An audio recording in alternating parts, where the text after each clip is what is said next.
दोस्तों, आज हम उत्तर प्रदेश बोर्ड के कक्षा 10 की हिंदी की एक बहुत ही महत्वपूर्ण प्रश्न के साथ हम हाजिर हुए हैं, जिसमें आपको कवि से के जीवन परिचय से संबंधित 3 नंबर का प्रश्न पूछ लेता है, जिनमें से बहुत ही ज़्यादा से ज़्यादा यह अवसर है कि सूरदास जी या तुलसीदास जी में से किसी एक को पूछे। बिल्कुल कुछ मेन तथ्य के साथ हमने पहले इसे इसलिए लिख लिया ताकि टाइम का अभाव है और वीडियो लंबी ना हो पाए।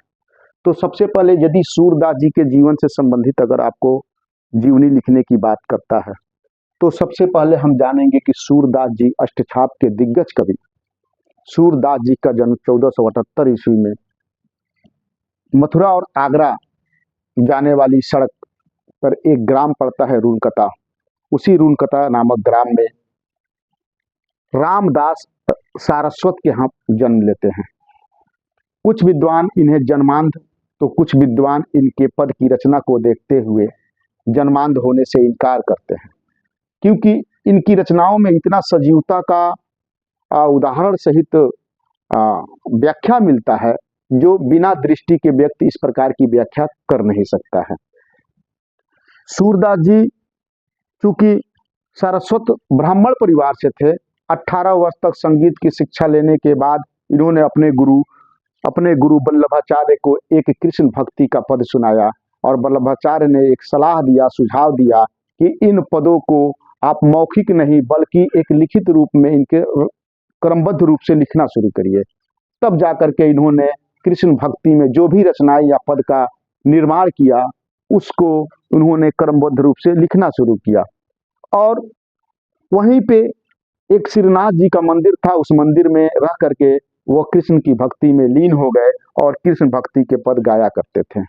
अंततः इनकी मृत्यु 1583 ईस्वी में होती है और इनकी महत्वपूर्ण रचना अगर आप देखते हैं तो सूरसागर, साहित्य लहरी।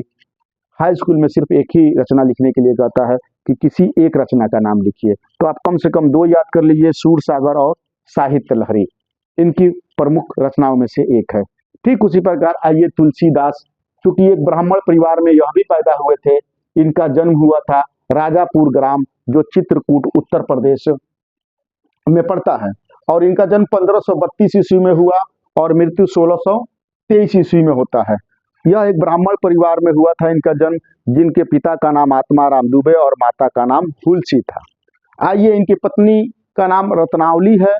इनका विवाह हुआ या पत्नी से वशीभूत होकर के, उनके प्रेम में वशीभूत होकर के पत्नी से इतना लगाव था कि पत्नी ने एक बार इन्हें प्रताड़ित किया और सलाह दिया कि आप जितना प्रेम हमसे करते हैं यदि ईश्वर से करेंगे तो शायद आपको ईश्वर की प्राप्ति हो जाए।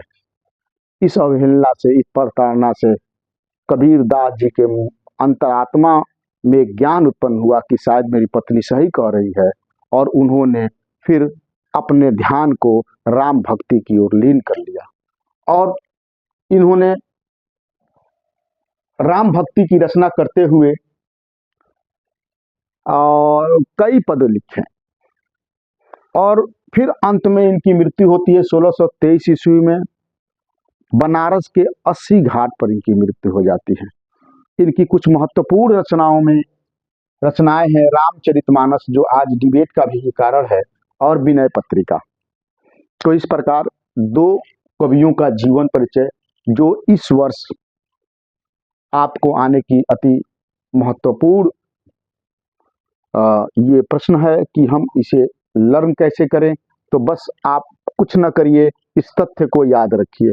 आपको लाइन बाय लाइन रटने की आवश्यकता नहीं है, बस इस तथ्य को याद करिए। जैसे सूरदास जी का जन्म कब हुआ था तो 1478 में, मृत्यु कब 1583 ईस्वी में।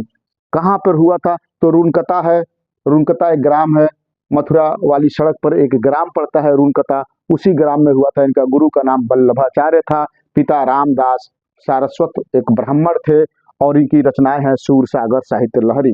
ठीक उसी प्रकार तुलसीदास जी के जन्म के बारे में 1523 ईस्वी में राजापुर ग्राम नामक एक गांव में हुआ था जो चित्रकूट में पड़ता है। पिता का नाम आत्माराम दुबे और माता का नाम हुलसी था, जबकि पत्नी रत्नावली थी और इनकी मृत्यु 1623 ईस्वी में होती है। इनकी रचनाएं हैं रामचरितमानस और विनय पत्रिका।